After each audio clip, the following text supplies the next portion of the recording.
A public defender is an attorney employed by the community and responsible for giving legal aid without cost to any person who seeks it and is financially unable to employ private counsel.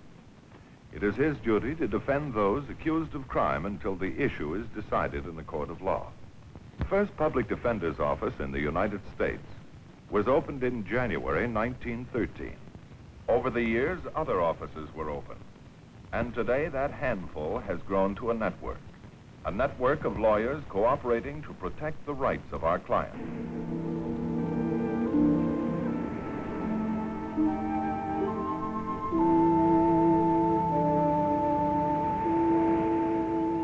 Billy! Billy! Slip on it, son. Lunchtime. Look what I found, Dad. It's a big one. Well, that's a very interesting specimen. I know where there's another one even bigger. Well, after lunch, son. Come on, give us a hand, huh? It's a much bigger one, Dad. I'll bet it is. It's nice here. I like it lots. Can we stay for a long time? Sure, son. I like it here, too.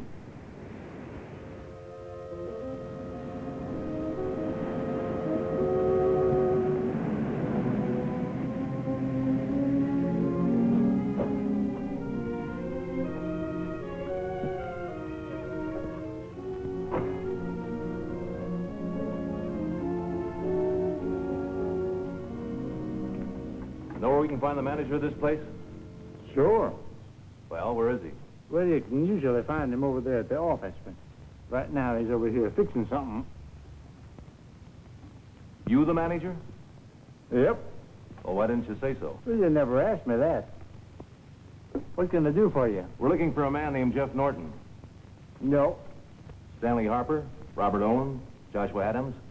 You sure are looking for a lot of people, ain't you? They're all the same man. Those are just aliases. Nobody by that name living here either.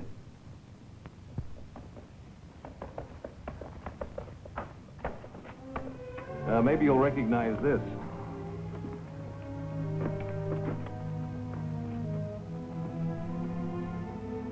Hurry, son, we're going to go for a ride. You said we were going to have lunch. Come on, son, hurry. Yep. I know that fella. That's his trailer right over there.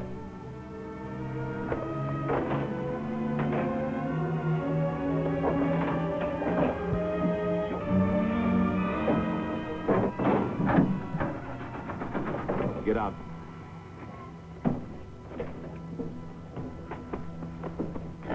You let my daddy alone. Let him alone. Sorry, Billy. You Jeff Norton? Yeah.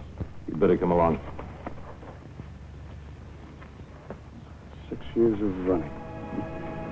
We sure had a lot of fun, didn't we?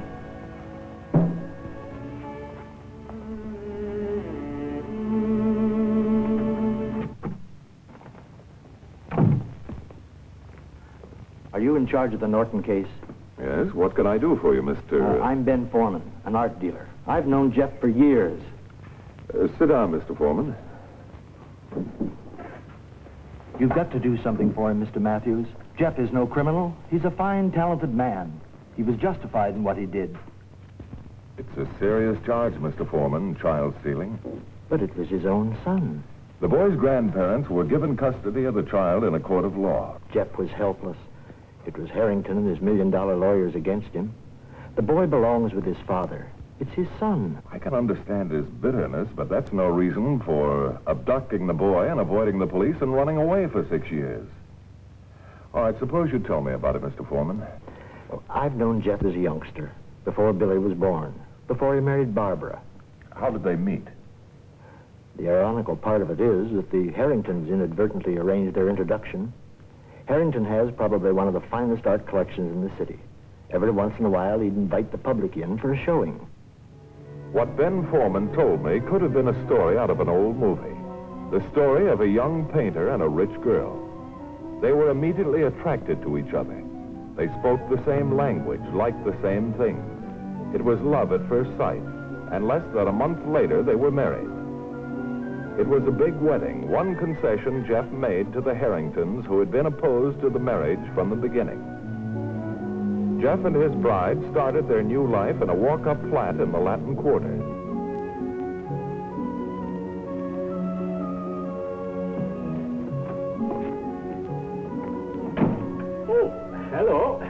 tell me where Jeff Norton lives?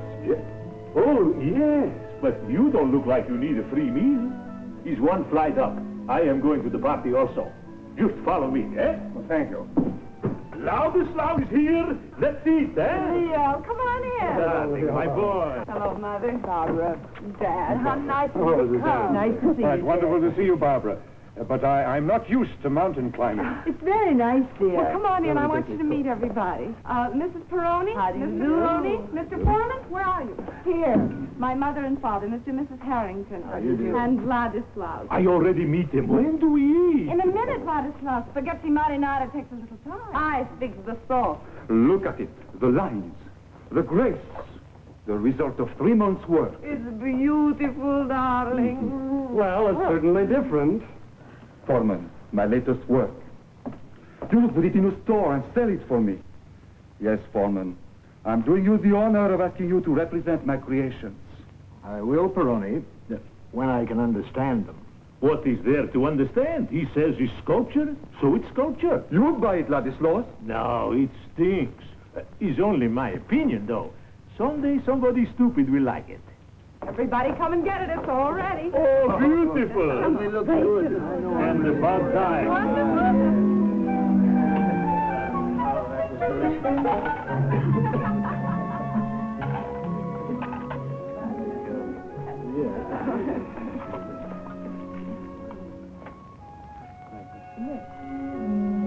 He makes the money, takes the pills. Me, no money, no pills. Best spaghetti dinner I've ever had. Well, thank you, Ben. Thank you. I have a proclamation to make. Mr. and Mrs. Jeff Norton are pleased to inform their very good friends that in the third week of August, approximately 7 months hence, Mr. and Mrs. Jeff Norton are going to have a baby. Barbara. It'll undoubtedly be a boy because Jeff wants one. Well, my boy.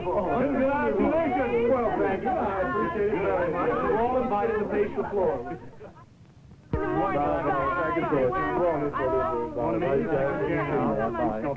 Bring some of your new stuff down to the store. I think I have someone interested. Wonderful, Ben. Thanks. Everything was lovely, but the sauce was flat. Oh, Leo, it was not.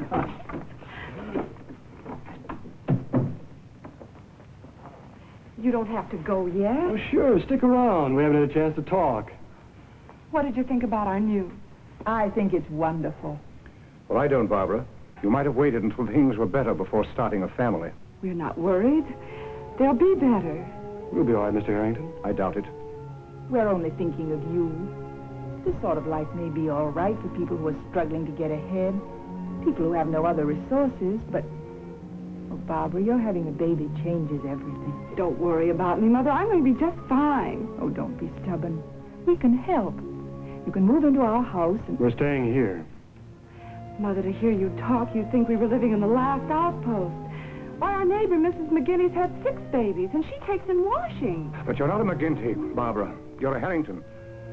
All your life, you've had everything you've wanted.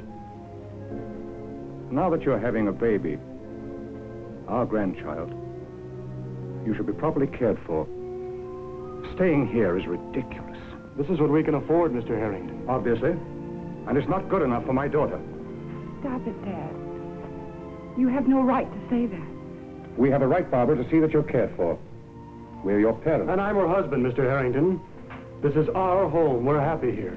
I think we should be going, dear.